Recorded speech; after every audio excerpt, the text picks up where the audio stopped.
ಹೇಳಿಲ್ಲ. ನನ್ನ ಮಗ ಅಷ್ಟು ತೆಗಿಬೇಕ್ರಿ, ನನ್ನ ಮಗ ಇಟ್ಟು ತೆಗಿಬೇಕ್ರಿ, ನನ್ನ ಮಗ 100 ಅಬೋವ್ ಮಾಡ್ಬೇಕ್ರಿ, ಅದಕ್ಕೆ ಆಶೀರ್ವಾದ ಮಾಡ್ರಿ ಅಂತ ಹೇಳ್ತಾರೆ ಹೊರತಾಗಿ ತಂದೆ ತಾಯಿಗಳು ನಮ್ಮ ಮಕ್ಕಳಿಗೆ ಸ್ವಲ್ಪ ಸಂಸ್ಕಾರದ ದಾರಿ ತೋರಿ ಅಂತ ಒಬ್ಬ ತಂದೆ ತಾಯಿಗಳು ಇವತ್ತಿನವರೆಗೆ ಮಠ ಮಂದಿರಗಳಿಗೆ ಬಂದಿಲ್ಲ. ನಾನು ಸನ್ಯಾಸತ್ವವನ್ನು ಸ್ವೀಕಾರ ಮಾಡಿ ಇವತ್ತಿಗೆ 14 ವರ್ಷ ಪ್ರಾರಂಭ. ಬಹಳ ನೋವಾಗ್ತಾ ಇದೆ ಇದನ್ನೆಲ್ಲ ಹೇಳಬೇಕಾದ್ರೆ.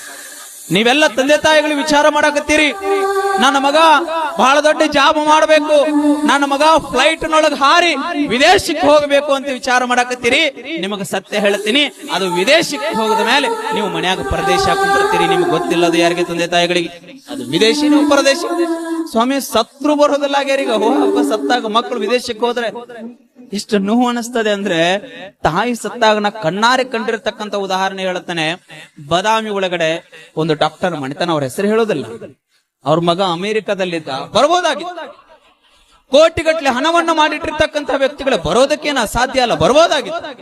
ಮಗ ಹೇಳಿದಂತೆ, ನಾ ಕೆಲಸದಲ್ಲಿ ಬಿಜಿ ಇದ್ದಾನೆ, ಬರೋದಕ್ಕಾಗಿ ಆಗೋದಿಲ್ಲ, ವಿಡಿಯೋ ಕಾಲ್ ಮಾಡ್ತೇನೆ, ಅದ್ರಲ್ಲಿ ತೋರಿಸ್ಲು ಅಂದಂತ ಮುಖ. ಅವ ಇಂಥ ಮಕ್ಕಳನ್ನ ಯಾಕೆ ಹಿಡಿತೀರಿ, ಎದಕ್ಕೆ ಹೆರ್ತೀರಿ? ಸಮಾಜಕ್ಕೆ ಏನಾದ್ರೂ ಉಪಯೋಗ ಆಗಬೇಕಲ್ಲ ನಿಮ್ಮ ಮಕ್ಕಳಿಂದ.